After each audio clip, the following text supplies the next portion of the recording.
말씀을 준비하면서 이런 생각을 한번 해봤습니다. 한 50년 전에, 여러분 그보다 조금 더 전에 한 100년 전에 우리 조상들이 오늘 이 시대를 살아가는 우리를 보면 어떤 생각을 할까, 이런 생각을 해봤습니다. 아마 짐작하기에 우리 후손들이 천국에서 살고 있다, 이런 생각은 안 하겠습니까? 예, 우리는 옛날 어른들이 생각하기에 도무지 상상할 수 없었던 것을 누리며 살아가는 사람들입니다.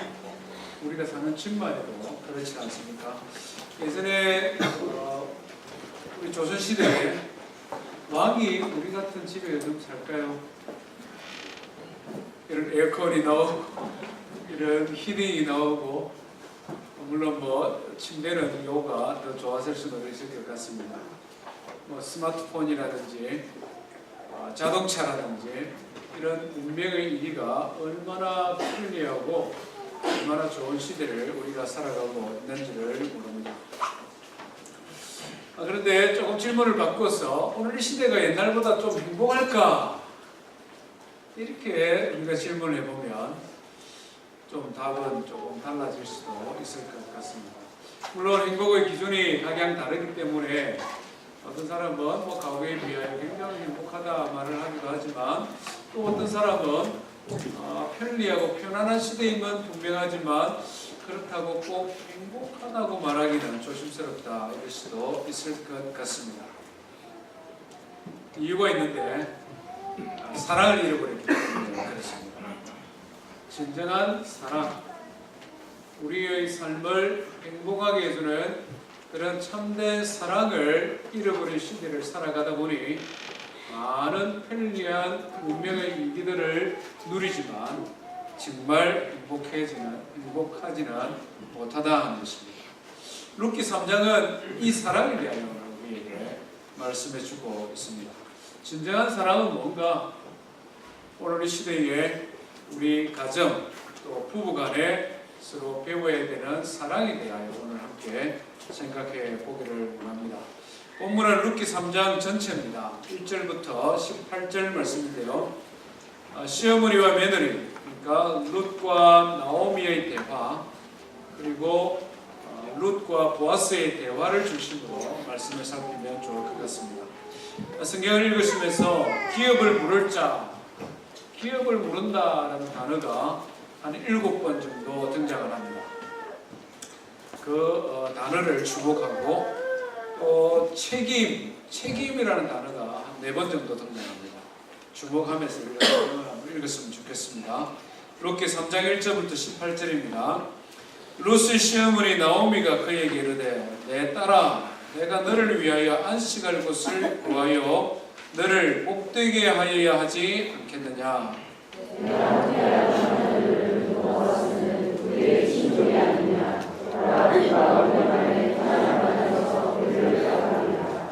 그런즉 너는 목욕을 하고 기름을 바르고 의복을 입고 타작마당에 내려가서 그 사람이 먹고 마시기를 다하기까지는 그에게 보이지 말고,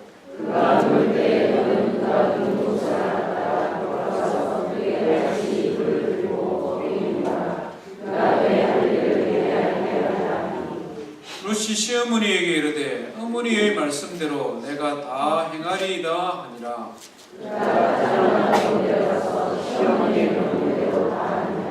보아스가 먹고 마시고 마음이 즐거워 가서 곡식단 더미의 끝에 눕는지라. 룻이 가만히 가서 그의 발치이불을 들고 거기 누웠더라. 당신의 그가 누가 몸을 돌이켜본즉 한 여인이 자기 발치에 누워있는지라. 이르되 내가 누구냐 하니 대답하되 나는 당신의 여종 룻이오니 당신의 옷자락을 펴 당신의 여종을 덮으소서.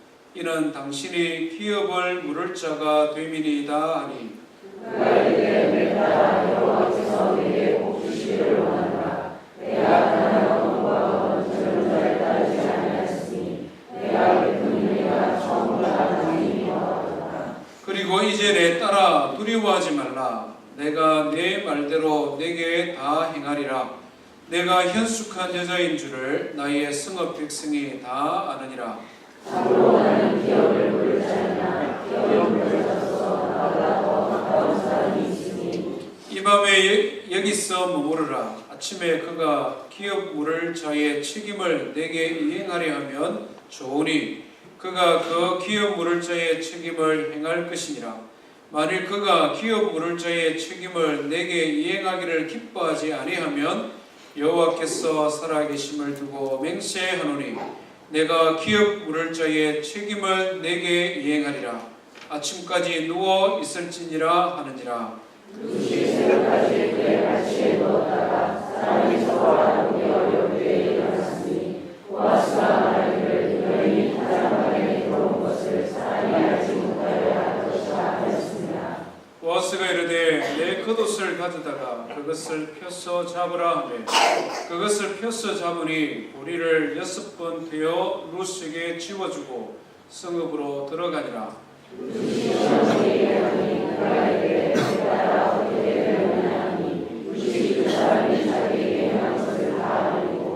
이르되 그가 내게 이 보리를 6번 되어 주며 이르기를 빈손으로 내 시어머니에게 가지 말라 하더이다 하니라.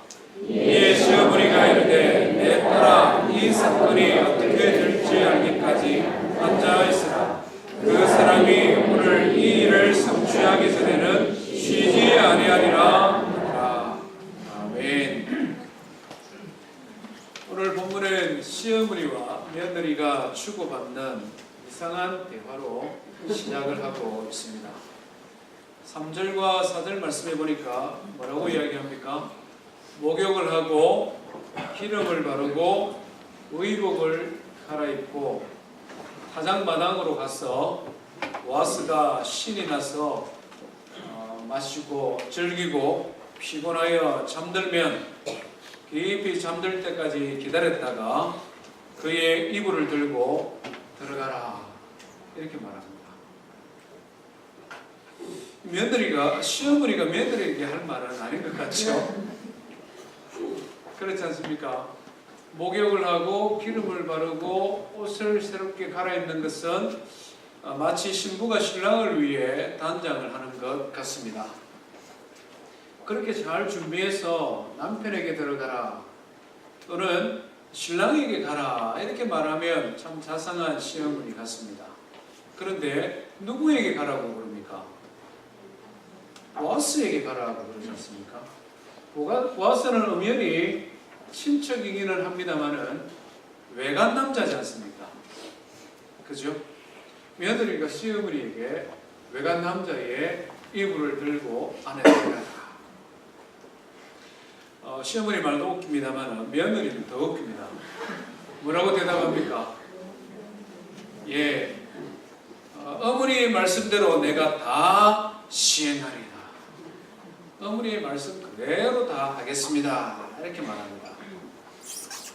만약에 이것이 성경의 기록이 아니고 다른 책에 이렇게 기록되어 있다면 분명히 이거는 고부간의 사기를 치는 겁니다.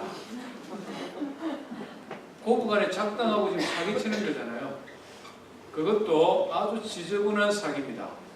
소위 말하는 늙은 꽃뱀, 젊은 꽃뱀 둘이가 앉아서 돈 많은 남자를 지금 유혹하라는 거지 않습니까? 그런데 사실은 아주 정반대의 이야기입니다. 이것은 너무나 아름답고 희생적이며 숭고한 사랑의 이야기가 아닐 수 없다 하는 것입니다.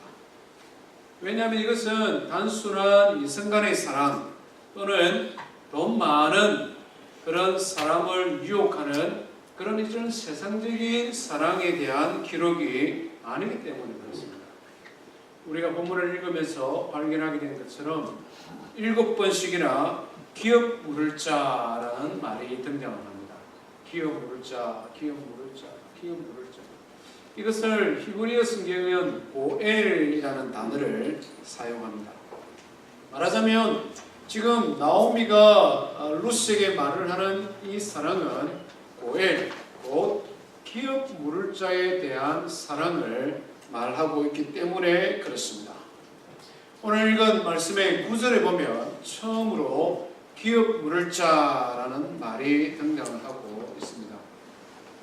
룻이 시어머니가 시키는 대로 타작마당을 잘 잘 지켜보다가 타작을 하고 난 다음에 피곤하기도 하고 기분이 좋아서 음식을 많이 먹고 피곤해서 보아스가 깊이 잠이 드는 것 같습니다. 그때에 나오미가 살짝 겉옷을 들고 그 발치 아래 들어갑니다. 이 중동의 사람들 옷을 봤지요. 이 통으로 짠 옷이지 않습니까?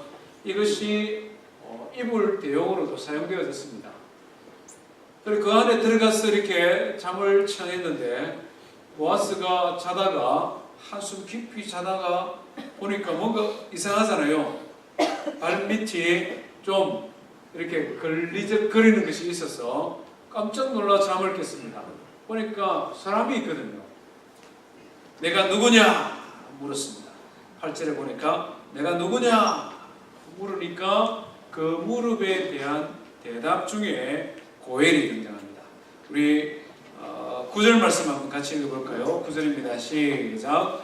이르되 내가 누구냐 하니 대답하되 나는 당신의 여종 루시오니 당신의 옷자락을 펴 당신의 여종을 덮으소서. 이는 당신이 기업을 물을 자가 됨이니이다 하니. 여기 등장하는 당신의 여종입니다. 당신의 겉옷을 펴 나를 덮어주십시오. 당신이 나의 기업 물을 자가 됩니다. 이 말은 루시 보아스에게 청혼하는 말입니다.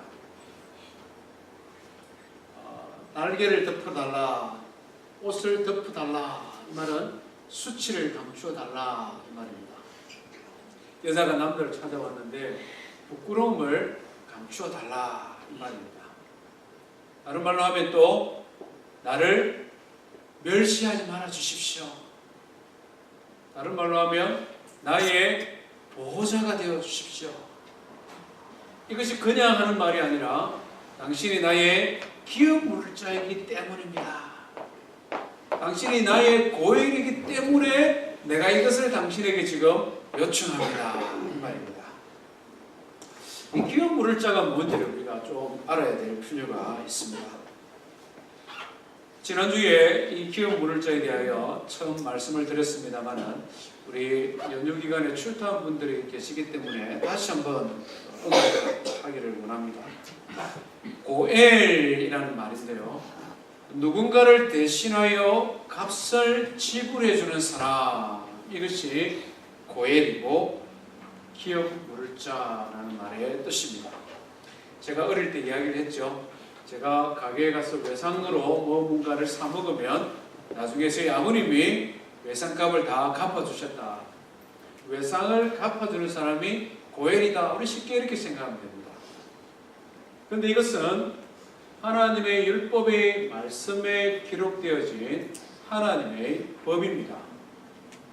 특별히 레위기 25장 25절, 신명기 25장 25절에 이 고엘이라는 하나님의 법이 등장을 하고 있습니다. 제가 레위기 25장 25절 말씀을 한번 읽어보겠습니다. 만일 내 형제가 가난하여 그의 기업 중에서 얼마를 팔았으면 그에게 가까운 기업 물을 자가, 여기 등장합니다. 기업 물을 자, 이 말이 고엘입니다. 고엘이 와서 그의 형제가 판 것을 물을 것이요, 이렇게 말씀합니다. 이게 무슨 말씀이냐면 하나님께서 이스라엘 백성을 애굽에서 구출하셨습니다. 그리고는 젖과 꿀이 흐르는 땅, 말하자면 하나님께서 약속하신 가나안 땅, 그 땅을 이스라엘 백성에게 주시면서 하신 말씀입니다. 이 모든 땅은 나의 것이다. 나의 것인데 내가 이스라엘을 축복하여서 나의 백성들에게 골고루 나눠주겠다. 이스라엘의 12지파를 따라 가족 숫자대로 그 사람들이 살 수 있도록 제비뽑기 해서 땅을 다 나누었습니다.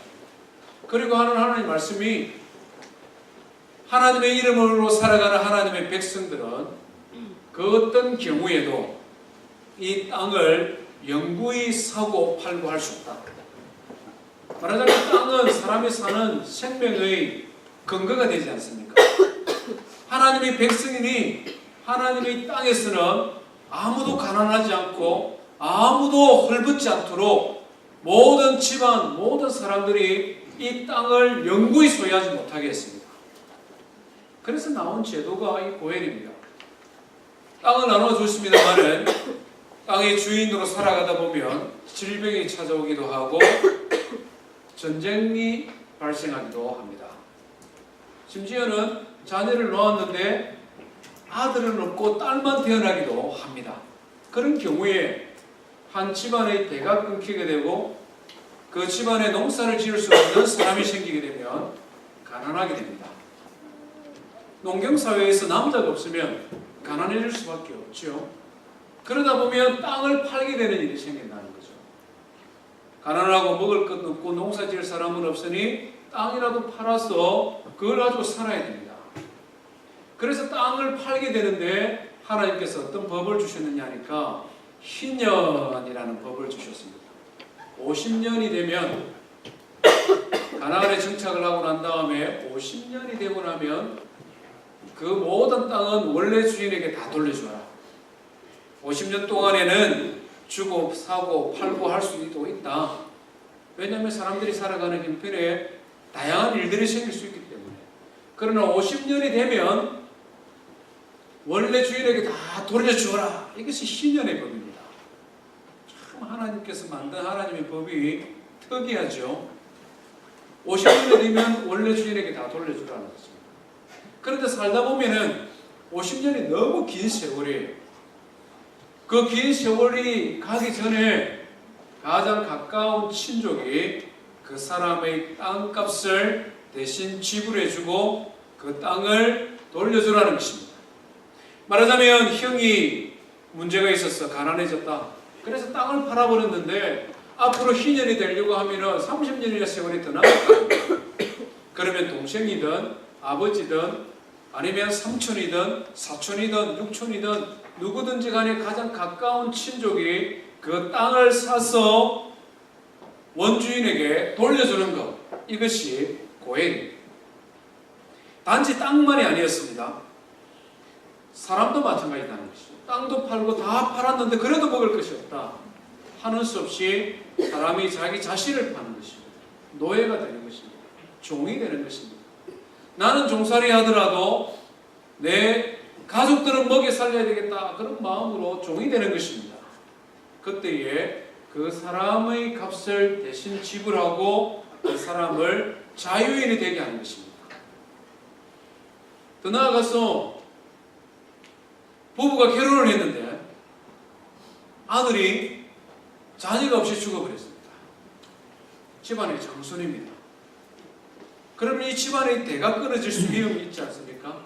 그러면 동생 중에 누구든지 형수와 결혼을 해서 그 사이에 태어난 첫 번째 아들은 형의 아들이 되게 하는 것. 그래서 그 집안을 계속해서 살려나가는 제도가 고엘입니다. 물론 오늘 우리가 들을 때에는 이 말씀이 오늘 우리 시대에 그대로 적용하기에는 조금 무리가 되는 말씀도 있습니다만은 이 고엘이라는 제도에 담겨있는 하나님의 마음을 우리가 알 수 있지 않습니까? 그 하나님의 뜻을 알 수 있다는 것입니다. 지극한 하나님의 사랑이요 하나님의 은혜가 나타나 있는 것이 고엘입니다. 하나님을 섬기는 하나님의 백성은 그가 어떠한 형편의 가운데 있든지 하나님이 만드신 제도 아래서 하나님이 만든 법 아래서 그 가정을 지속적으로 양육하고 그 믿음의 가문이 지속적으로 이어질 수 있도록 만드는 제도가 고엘입니다. 이 제도는 나중에 신약에 와서 예수 그리스도의 십자가의 죽으심과 그것을 통한 우리 인생의 구원에 대하여 미리 예표로 보여주는 말씀입니다. 우리가 기도할 때 또 우리가 하나님의 말씀을 통하여 깨달아 알 수 있는 것처럼 우리는 허물과 죄로 말미암아 죽었던 인생이지 않습니까? 우리는 하나님과 전혀 무관한 이방인이지 않습니까? 우리는 죄의 종노릇하며 이 땅을 살아가다가 죽으면 영원한 지옥 형벌을 받아야 마땅한 하나님과 무관한 사람들이라는 것이죠. 타락한 죄인입니다. 이런 우리를 위하여 하나님께서 대신 값을 지불하셨다. 하나님께서 하나님의 하나밖에 없는 아들 독생자 예수 그리스도, 그분이 십자가에 달려 죽으심으로 말미암아, 그가 피를 흘림으로 말미암아, 그가 값을 치름으로 말미암아 우리가 하나님의 아들과 딸이 되는 것, 예수 그리스도의 십자가가 곧 고엘이다 하는 것입니다. 지금 나오미와 룻은 이 하나님의 말씀을 근거로 보아스에게 청혼을 하고 있는 것입니다. 하나님께서 이런 법을 세워주셨으니 이 하나님의 법에 따라 당신이 나의 고엘이 되어 주십시오. 이렇게 지금 요청하고 있는 것입니다. 이런 청혼을 받은 보아스가 뭐라고 말을 합니까? 우리 10절 말씀 한번 읽어볼까요? 10절입니다. 시작. 그가 이르되 내 딸아 여호와께서 내게 복 주시기를 원하노라. 내가 가난하건 부하건 젊은 자를 따르지 아니하였으니 내가 베푼 인애가 처음보다 나중이 나도다. 이 보아스가 하는 말이 내 딸아 이렇게 말합니다. 나이 차이가 조금 나는 것을 짐작할 수가 있겠죠.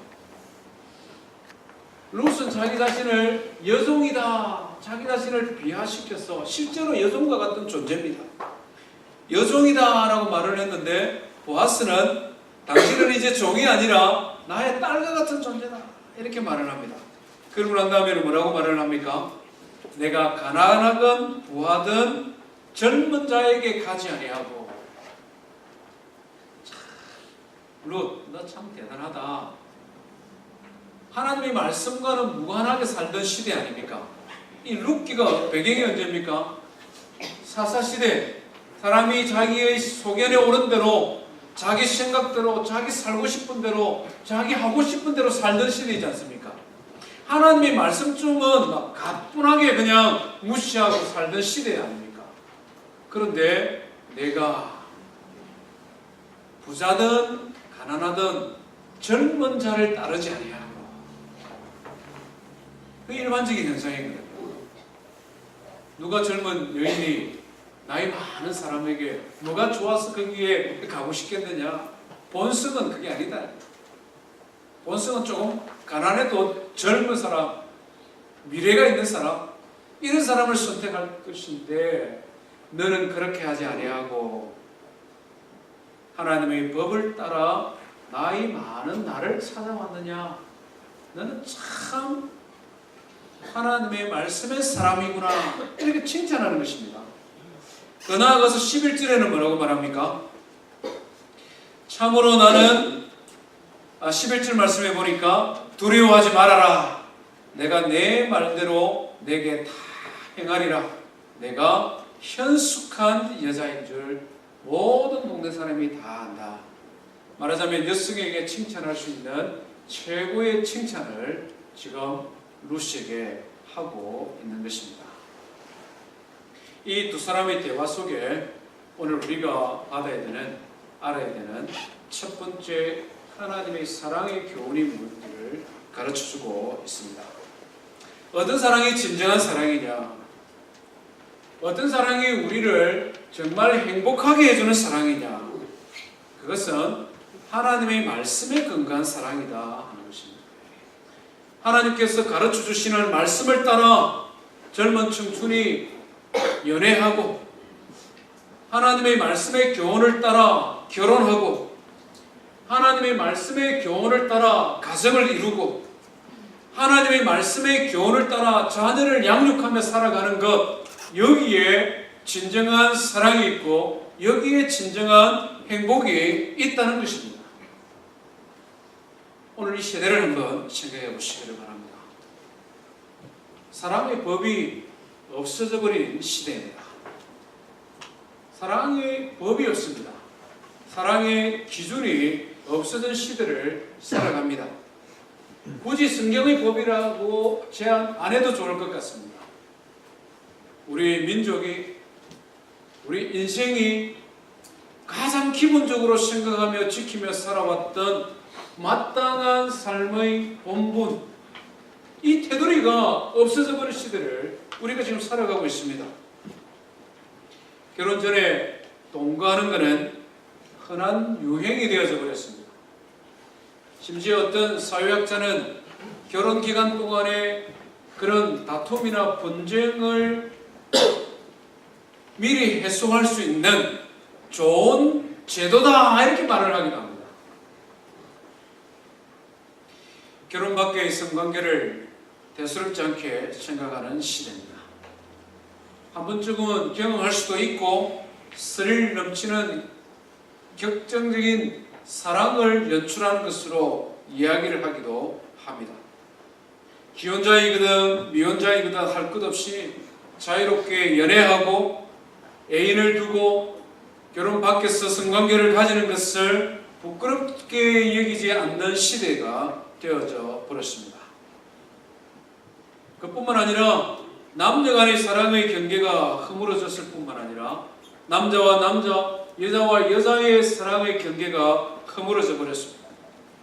이것이 마치 억압되어졌던 인간의 본래적인 자유, 권리를 되찾은 양 사람들은 이것을 성의 혁명이라고 그러고 성의 자유라고 이야기를 합니다. 이런 관점에서 보면 오늘 이 시대는 말 그대로 천국과 같은 시대가 되어야 됩니다. 그러나 현실은 어떠냐?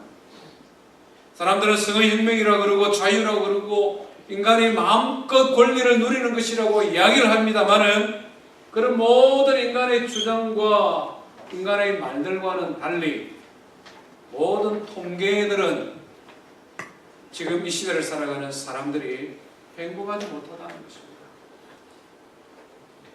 가장 기본적인 통계가 뭡니까? 그렇게 마음껏 사랑해서 결혼을 했는데 이혼하는 비율이 너무나 많아졌습니다. 이혼은 여러 가지 문제를 일으키지 않습니까? 그 가운데 태어난 자녀들이 가지게 되는 심리적이거나 정서적이거나 그런 불안과 그런 문제들로 인하여 발생하는 학습장애, 정서장애, 대인관계, 사회성의 결핍 이런 것들이 끊임없이 데이터로 보고되어지고 있지는 않습니다. 성의 혁명이라고 이야기를 하고 이것이 마지막으로 사람이 경험해야 되는 성의 자유라고 말하는 동성연애 그 결과로 얼마나 많은 사람들이 질병의 고통 가운데 죽어가고 있느냐. 미국의 질병예방본부, 우리로 말하면 보건복지부 같은 곳이죠. 해마다 통계들을 발표를 하고 있지 않습니까?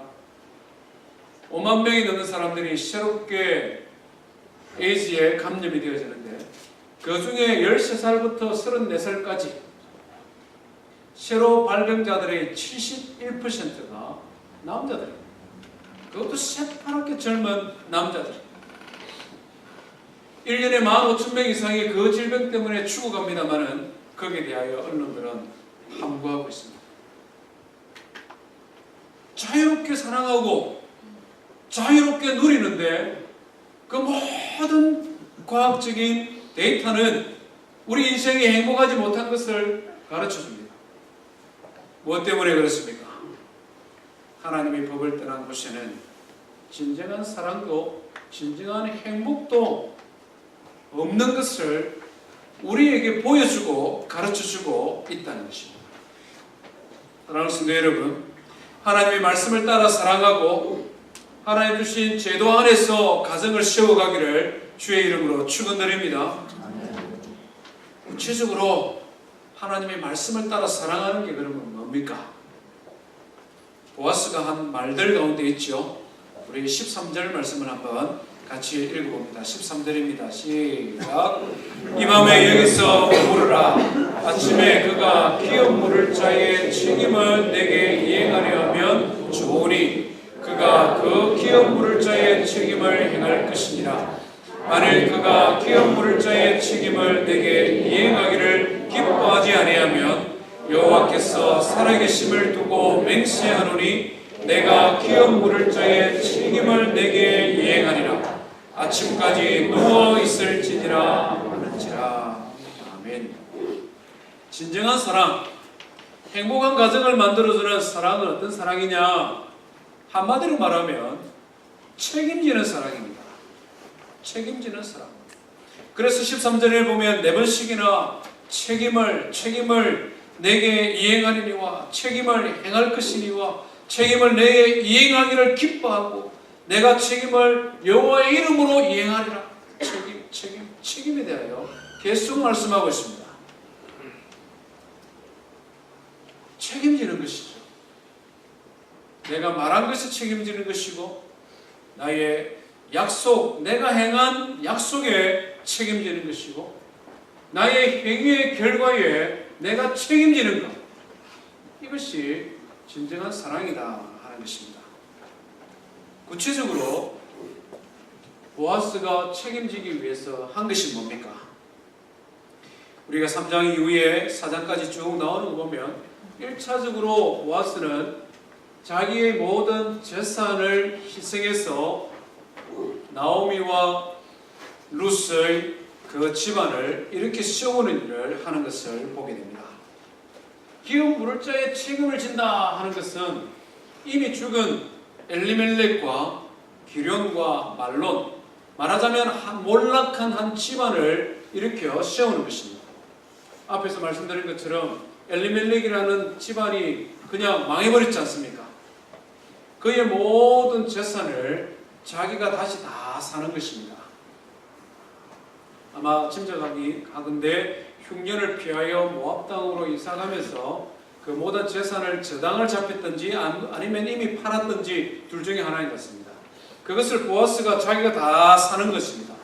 다시 사서는 엘리멜렉의 미망인인 나오미에게 돌려주는 겁니다. 이 첫 번째 책임지는 것입니다. 두 번째는 뭡니까? 자신이 룻과 결혼을 하게 되면 거기서 태어나는 첫 번째 아들은 자신의 아들로 호적에 올리는 것이 아니라 엘리멜렉의 아들의 호적으로 올리는 것입니다. 그래서 이 죽어버렸던 한 집안을 다시 이렇게 세우는 것이죠. 이것은 대단한 헌신, 희생이 없으면 도무지 불가능한 것입니다. 고엘이 되겠다라는 것은 다른 말로 하면 내가 당신을 위해 헌신하겠다 이 말입니다. 내가 당신을 위해 희생하겠다 하는 것입니다. 이것은 참으로 어려운 일입니다. 그러나 결혼하기로 결정하는 사람은 내가 당신과 결혼하기를 원한다라고 서약하는 사람은 그의 마음속에 나는 당신을 위하여 희생하겠습니다. 이것을 결심해야 된다는 것이죠. 사장에 보면은 보아스보다 더 가까운 친족이 있었습니다. 하나님이 법대로 할 것 같으면 이 사람이 고엘이 되어야 됩니다. 그래서 보아스가 만나지 않습니까? 저 나오미와 룻이라는 저 여인들이 왔는데 누군가 기업을 물러줘야 된다. 당신이 룻과 결혼하겠느냐 물으니까 처음에는 이 아무개라는 사람이 내가 하지 이렇게 대답을 했습니다. 아마 농경사회에 젊은 아내 하나 거저 얻는다 생각했던 것 같아요. 깊이 생각 안 하고 이게 웬 꿀로 들어온 떡이냐, 많으면 많을수록 좋다, 이렇게 생각했는지 어쨌는지 모르겠어요. 하여튼 내가 결혼하지, 내가 책임지겠다라고 했습니다. 그때 보아스가 뭐라고 말합니까? 엘리멜렉의 모든 재산을 나오미에게 돌려줘야 된다. 두 번째는 아들이 태어나면 그 아들을 엘리멜렉의 아들이 되게 해야 된다. 이렇게 말을 합니다. 그러고 이 사람이 가만히 생각해 보니까 이런 엄청난 희생을 치러야 되거든요. 4장 6절 한번 읽어볼까요? 4장 6절입니다. 시작. 그 기업 물을 자가 이르되 나는 내 기업에 손해가 있을까 하여 나를 위하여 물으지 못하노니 내가 물을 것을 내가 물으라 나는 물으지 못하겠노라 하는지라. 기업에 버렸어요. 말 그대로 룻과 결혼한다는 것은, 고엘이 된다는 것은 자기 자신을 희생하기로 결심하고 결단하지 않으면 안 되는 것이니 나는 그렇게 하지 못하겠다라고 포기하고 말았다는 것입니다. 진정한 행복, 오늘 이 시대에 우리가 회복해야 되는 진정한 사랑이 뭐냐? 그것은 책임지는 사랑이요, 그것은 자기를 희생하는 사랑이다 하는 것입니다. 이번 주말에 결혼하는 청년 커플이 있습니다. 우리 교회 청년부에서 만나서 한 4, 5년 지내다가 친구로 있다가 연인이 되었다가 마침내 결혼을 하게 되었죠. 가장 이상적인 모델 같습니다. 그렇지 않습니까? 잘 모르는 사람하고 결혼하는 것보다는 곁에 아는 고등학교 청년 다 지켜본 사람들끼리 결혼하면 속을 염려도 별로 없고 이미 다 알고 있으니까 좀 싸울 것도 좀 줄어들지 않겠습니까? 우리 청년들 안에 커플이 더 많아지기를 하나님의 이름으로 축복합니다. 간혹 이상한 청년들은 있는데요. 교회 와서 연애한다고 교회 안 오는 청년들이 있습니다. 그런 청년들은 축복 아닙니다. 와서 연애하되 끝까지 믿음 안에서 해야 됩니다. 오히려 믿음이 성장하는 계기가 되어야 됩니다. 그것이 아름답고 그것이 복받는 결혼이라는 것입니다. 이런 젊은이들이 참 행복한 믿음의 가정을 이루면 좋겠다 싶어서 제가 주례를 하는 교회에는 4주 동안 성경 공부를 합니다. 목요일 저녁마다 1시간 반, 2시간 공부를 했어요. 지금까지. 주제들이 여러 가지 주제를 다룹니다. 결혼을 만드신 하나님, 성경에서 말씀하는 결혼은 뭐냐, 결혼의 목적은 뭐냐, 결혼하는 당사자들은 누구냐, 우리가 남녀가 어떻게 다르냐, 결혼했을 때 부모와의 관계는 어떻게 해야 되느냐, 또 부부간에 어떻게 연합해서 하나 될 것이냐, 많은 주제들이 있습니다. 이런 모든 주제들을 압축해서 한 문장으로 만들면 뭐냐? 바로 책임지는 사랑을 하는 것입니다. 결혼의 서약을 끝까지 지키는 사랑을 하라는 것입니다. 자기 희생적인 사랑을 하라는 것입니다. 숙제도 이렇게 여러 가지 책도 읽어야 되고 숙제가 많습니다. 숙제를 하는데 그 중에 하나가 뭐냐면 상대방의 단점, 상대방의 약점을 20가지씩 적어오라는 것입니다. 한참 사랑하는데 20가지를 찾기가 어렵잖아요. 그래서 좀 깎아주었습니다. 10가지만 적어라. 서로 의논하지 말고 혼자만 딱 적어라. 아마 결의를 가지고 다 적어왔습니다. 이 10가지 약점들, 내가 결혼하면은 반드시 고치기라. 이 정도 약점 중이야 내가 결혼하고 살면서 얼마든지 감당하고 고쳐갈 수 있겠다 생각하고 10가지 딱 적어왔습니다. 제가 하는 말은 뭐냐면은 이 10가지를 끝까지 안고 살 수 있겠느냐, 이 10가지를 끝까지 품고 살 수 있겠느냐. 하나님께서 우리를 돕는 배필로 불러주셨는데 내가 생각하기에 상대방의 약점이 상대방의 장점이 될 수 있잖아요. 그건 내 생각일 수 있잖아요. 나도 약점이라고 생각하고 상대방도 스스로 약점이라고 생각하면 부부가 살다가 고쳐지겠지만 나는 이것이 분명히 저 사람의 약점이라고 생각하는데 상대방은 그것을 무슨 소리 하냐고 이거 나의 장점이라고 이야기하는 것들이 있다는 거예요. 이 10가지를 평생 안 고치고 끝까지 도움에서 살겠느냐, 조금 고민이 되는 것 같아요. 빨리 대답이 안 나와요. 질문이 많아요. 목사님 이것도 그럼 끝까지 참아야 됩니까?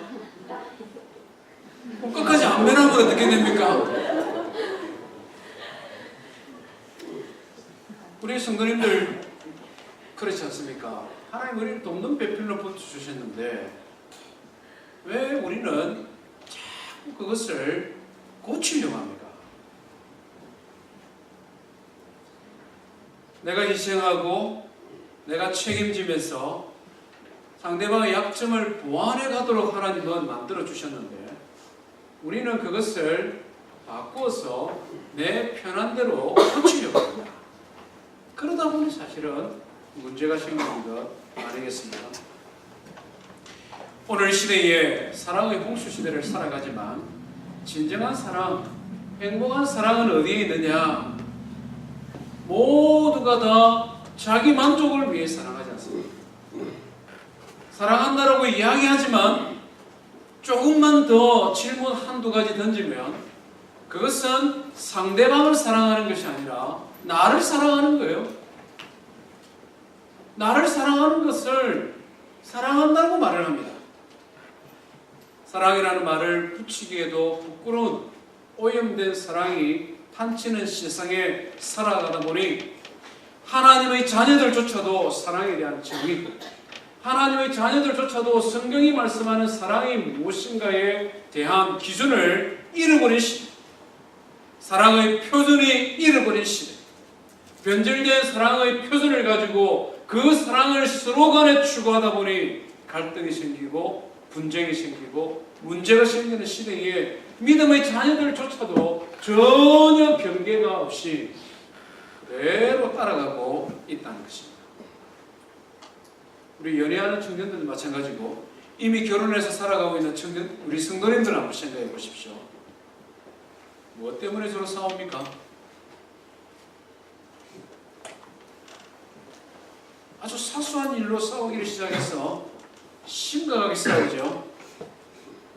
여러 가지 이유가 다양합니다만은 그 다양한 이유를 조금 깊이 들어가 보면 가장 쉬우면서도 너무나 분명한 싸움의 동기 한 가지가 나옵니다.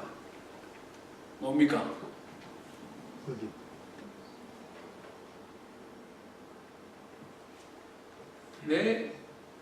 나를 사랑하는 것 때문에 싸움. 그렇지 않습니까?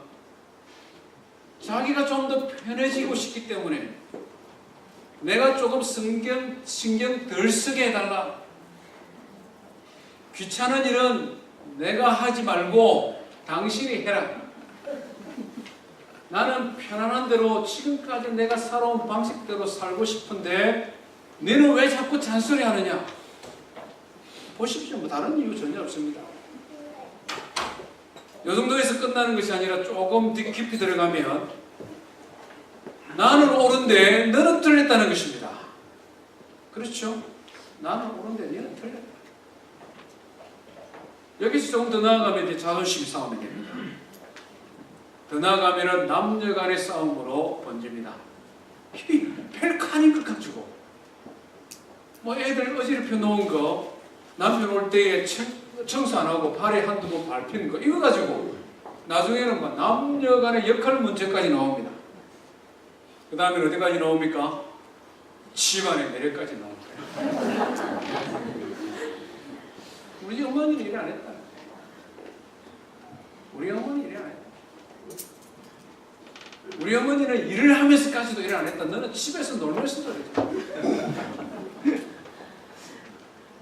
보십시오. 자세히 보세요. 뭐 대단한 이유는 아닙니다. 한결같이 내가 좀 더 편해서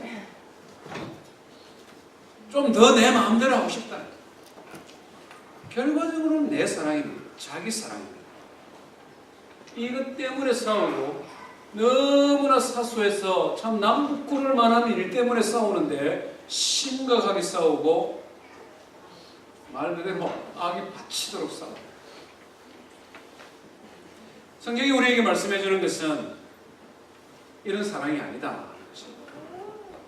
사랑하는 성도 여러분, 우리 남자 성도 여러분, 남자답게 베드로 사도가 우리에게 말씀하는 것처럼 아내는 더 연약한 그릇이다. 더 쉽게 깨어지고 더 쉽게 상하고 더 쉽게 골병 들고 평생 아파할 수 있는 더 연약한 그릇이기 때문에 우리가 남자답게 통 크게 책임지고 희생하는 성도 되기를 주의 이름으로 축원드립니다. 아멘. 남자분들이 아멘을 잘하네.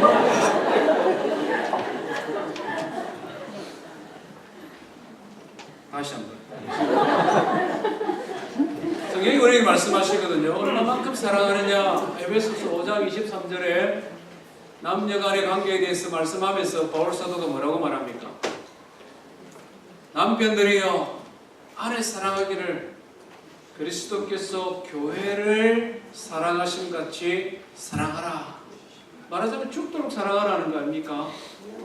우리 남자들이 예수 그리스도를 본받아 아내를 사랑하되 희생적으로 사랑하는 남편들 되기를 주의 이름으로 축원드립니다. 아멘.